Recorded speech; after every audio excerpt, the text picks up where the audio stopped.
Depuis plus de 50 ans, Togliatti, 720 000 habitants, vit au rythme d'Avtovaz et de ses célèbres Lada. À l'usine, on y assemble des voitures de père en fils. Avtovaz fait partie de ma vie depuis 15 ans. La majorité de ma famille y travaille. C'est ici que j'ai rencontré ma femme.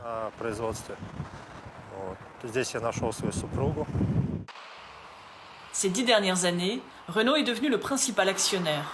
Mais avec les sanctions internationales, composants et pièces détachées n'arrivent plus. L'usine tourne au ralenti. Léonide est au chômage technique.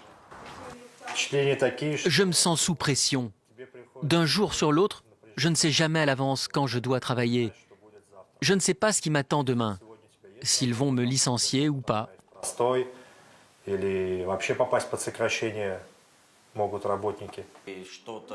Même incertitude pour Alexandre, très remonté contre les rationalisations mises en œuvre par le constructeur français.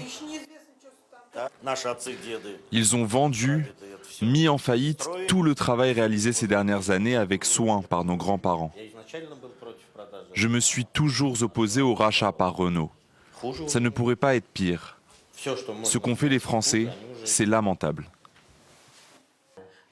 Pour les anciens, après la chute de l'Union soviétique et la privatisation, les sanctions et le départ annoncé de Renault sont un nouveau coup dur. J'ai donné ma santé aussi. Je vous montre mes doigts, j'en ai perdu la moitié. Pourquoi? C'est comme ça. Je suis très mécontente que Renault fasse plonger Avtovaz pour optimiser la production. Ils ont tout vendu. Ils ont gardé l'argent sans rien nous laisser de notre héritage soviétique.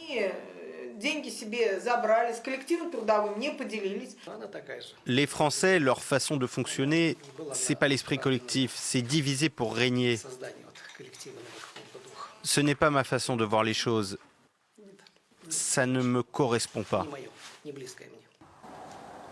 Pour l'heure, Léonide continue de percevoir une partie de son salaire. Il travaille en parallèle comme agent de sécurité. Ce père de famille peut aussi compter sur son potager, cadeau de l'usine à ses parents. On se débrouillera, on trouvera une solution. Malgré toutes les difficultés, la vie en Russie n'a jamais été facile pour les petites gens. On trouvera la solution. On se débrouillera. On s'en sortira. Comme lui, à Togliatti, 35 000 salariés d'Avtovaz attendent d'être fixés sur leur sort.